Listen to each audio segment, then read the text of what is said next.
Hi friends. അപ്പോൾ നിങ്ങൾക്ക് എല്ലാവർക്കും അറിയാമെന്നുള്ളതുപോലെ നമ്മൾ ഈ ചാനലിൽ ഒരു നടന്മാരെയും നമ്മൾ ആർക്കും മുൻഗണന കൊടുക്കാറില്ല. എല്ലാവരെയും നമ്മൾ ഒരുപോലെ തന്നെ വിമർശിക്കുകയും ചെയ്യും, അംഗീകരിക്കുകയും ചെയ്യും. അപ്പോൾ അതുകൊണ്ട് തന്നെ ഇന്ന് ചെയ്യാൻ പോകുന്ന വീഡിയോ ചിലപ്പോൾ മോഹൻലാൽ ഫാൻസിന് ഇഷ്ടപ്പെടാത്ത വീഡിയോ ആയിരിക്കും. അതുകൊണ്ട് അവർക്കത് കാണാൻ താല്പര്യമില്ലെങ്കിൽ നിർത്താം. ഞാൻ പറയേണ്ടത് പറയുന്നത് കുറച്ച് അതിര് കടന്ന ഭാഷയിൽ തന്നെ ആകാൻ സാധ്യതയുണ്ട്. അതുകൊണ്ട് തന്നെ കാരണം ഇത്രയും ഒരു വലിയൊരു നിലയിലോട്ട് മോഹൻലാൽ എത്തി.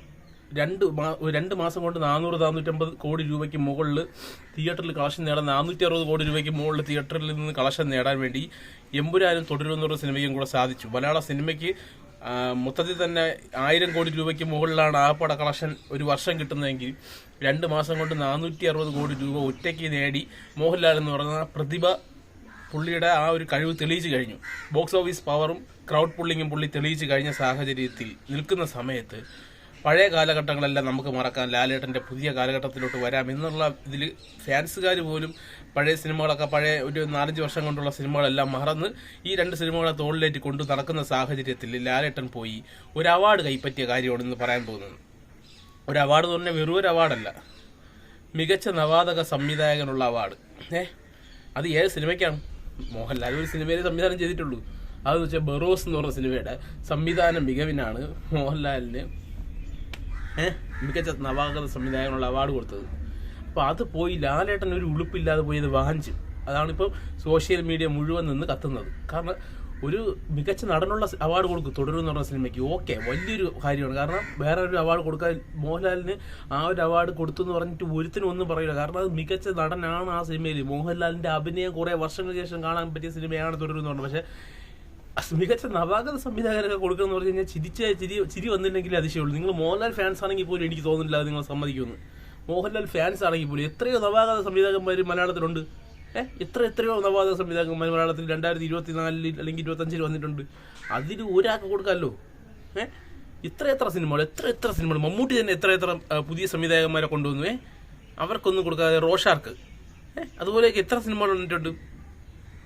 ആർക്കും കൊടുക്കാതെ കൊടുത്തത് നമ്മുടെ ബറോസിന്. അതും മോഹൻലാൽ എന്ന് പറയുന്ന നമ്മൾ ആ സിനിമയിൽ ഓരോ സീനും എടുത്ത് വെച്ചിട്ടാണ് ട്രോളുകൾ വരുന്നത്. എല്ലാവർക്കും അറിയാം.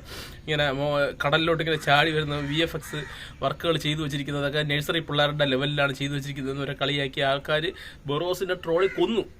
എന്നിട്ട് പോലും ലാലേട്ടൻ ഇത് വാങ്ങി, ലാലേട്ടന് പറയാമല്ലോ വേണ്ട, എനിക്ക് ആ അവാർഡ് വേണ്ട, വേറെ ആർക്കെങ്കിലും കൊടുക്കും, അത് എനിക്കിപ്പോൾ സമയമില്ല എന്നൊക്കെ പറഞ്ഞു വേണമെങ്കിൽ ഒഴിവാകാമായിരുന്നു. എന്നിട്ട് ലാലേട്ടൻ പോയി Kalabhavan Mani memorial award for നവാഗത സംവിധായകന്റെ അവാർഡ് വാങ്ങിച്ചിട്ട് ലാലേട്ടൻ ഒരു ഉളുപ്പില്ലാതെ ഫോട്ടോ എടുക്കുന്നത്. ഇത് ഇടുമ്പോൾ തന്നെ ആൾക്കാരിൽ ട്രോൾ വരും. മമ്മൂട്ടി ഫാൻസിന് ഇത് ട്രിഗർ ചെയ്യും, അല്ലെങ്കിൽ മമ്മൂട്ടി ഫാൻസ് ഇത് ആഘോഷിക്കും ഈ ഒരു വാർത്ത എന്ന് മനസ്സിലാക്കാൻ സാധിക്കാത്ത എന്തുകൊണ്ട് ലാലേട്ടൻ ഇത്രയും വലിയൊരു തിരിച്ചുവരവ് നടത്തിയിരിക്കുന്നു.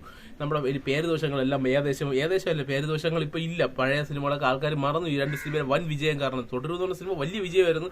മറ്റേത് കളക്ഷൻ അത്രയ്ക്ക് നേടിയിട്ടുണ്ടെങ്കിലും പക്ഷേ സാമ്പത്തികമായിട്ട് തുടരുമെന്ന് പറഞ്ഞ സിനിമ പോലെ വിജയമല്ല എമ്പുരാൻ. ഇനി പറഞ്ഞുകൊണ്ട് വരണ്ട, ഞാൻ എമ്പുരാനെ എഴുത്തി കാണിച്ചു തന്നു. ഞാൻ പറയേണ്ടത് പറയും. അതിപ്പോൾ മോഹൻലാൽ ആണെങ്കിലും മമ്മൂട്ടിയാണെങ്കിലും നിങ്ങൾക്കറിയാം, ഈ ചാനലിൽ ഇപ്പോൾ എല്ലാവരെയും വാർത്ത കേട്ടിട്ടുണ്ട്. നമ്മളല്ലാതെ ഒരു ഫാൻ എന്ന് പറഞ്ഞുകൊണ്ട് നോക്കിക്കൊണ്ടിരിക്കില്ല. ഇപ്പം നമ്മുടെ ബസൂക്ക് എന്ന് പറഞ്ഞ സിനിമയ്ക്ക് മമ്മൂട്ടിക്ക് മികച്ച നടനുള്ള അവാർഡ് കിട്ടിയതുപോലെയാണ് ഇപ്പം ഇതിനകത്ത് മമ്മൂട്ടിയുടെ അഭിനയത്തിനെ കുറിച്ച് ഞാൻ കുറ്റം പറയുന്നില്ല. ബസൂക്കിന്റെ സിനിമയിൽ നല്ല അഭിനയമാണ്, അഭിനയത്തിനൊന്നും ഒരു കുറവുമില്ല. മമ്മൂട്ടിയുടെ അഭിനയത്തിലല്ല സിനിമയ്ക്ക് പാളിച്ച പറ്റിയത്, സിനിമയിലെ തിരക്കഥയിലാണ് എന്നുള്ള കാര്യം എല്ലാവർക്കും അറിയാവുന്ന കാര്യമാണ്. മമ്മൂട്ടിയുടെ അഭിനയത്തിനെ പോലും അതിനകത്ത് റിവ്യൂ ചെയ്ത എല്ലാവരും അവസാനത്തെ അരമണിക്കൂർ മമ്മൂട്ടിയുടെ പെർഫോമൻസിനെ കുറിച്ച് നല്ല വാക്കുകൾ മാത്രമാണ് റിവ്യൂവേഴ്സ് പോലും പറഞ്ഞത്. അപ്പം ഞാൻ അതിനെക്കുറിച്ചൊന്നും പറയുന്നില്ല. ഇപ്പം മമ്മൂട്ടി എന്ന് പറഞ്ഞ സിനിമ നടന് അഭിനയം അറിഞ്ഞൂടെന്നുള്ള കാര്യം മോഹൻലാൽ ഫാൻസുകാർ പോലും പറയൂല. പക്ഷെ പുള്ളിക്ക് പറ്റാത്ത കുറേ കാറ്റഗറി ഉണ്ട്. ഇപ്പം ഞാൻ പറഞ്ഞുതരാം, ഉദാഹരണം ഞാൻ പറഞ്ഞുതരാം. മമ്മൂട്ടിക്ക് മികച്ച ഡാൻസറിനുള്ള അവാർഡ് കൊടുത്തു എന്ന് പറയുന്നത് പോലെയാണ് മോഹൻലാലിന് മികച്ച സംവിധായകനുള്ള നവാതക സംവിധായകനുള്ള അവാർഡ് കൊടുത്തു. ഇത് അംഗീകരിക്കാൻ പറ്റുന്ന കാര്യമാണ്. നിങ്ങൾ തന്നെ പറ. ഞാൻ ഒന്നും പറയുന്നില്ല, നിങ്ങൾ പറ. മികച്ച നവാതക സംവിധായകൻ 2024 മോഹൻലാലാണോ? 100 ദിവസം ഓടിയ സിനിമയാണോ ബറോസ്? അല്ലെങ്കിൽ പോട്ടെ, അതൊരു ആർട്ട് കാറ്റഗറി പെടുന്ന സിനിമ ആയതുകൊണ്ടാണോ ഓടാത്തത്? അതൊരു കൊമേഴ്ഷ്യൽ സിനിമ തന്നെയായിരുന്നു, ലാലേട്ടൻ പറഞ്ഞു.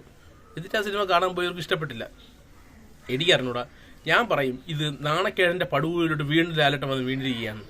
ഈ 2 സിനിമകൾ ഉണ്ടാക്കി കൊടുത്ത ഇത് പ്രശംസയുടെ കൊടുമുടിയിൽ നിന്നും താഴെ വീണിരിക്കുകയാണ് ലാലേട്ടൻ ഈ ഒരു കാര്യത്തിലൂടെ. ഇത് ലാലേട്ടൻ നിരസിക്കണമായിരുന്നു എന്ന് തന്നെയാണ് എൻ്റെ അഭിപ്രായം. അപ്പം നിങ്ങളുടെ അഭിപ്രായം നിങ്ങൾക്ക് കമന്റ് ബോക്സിൽ ഇടാം. നന്ദി, നമസ്കാരം.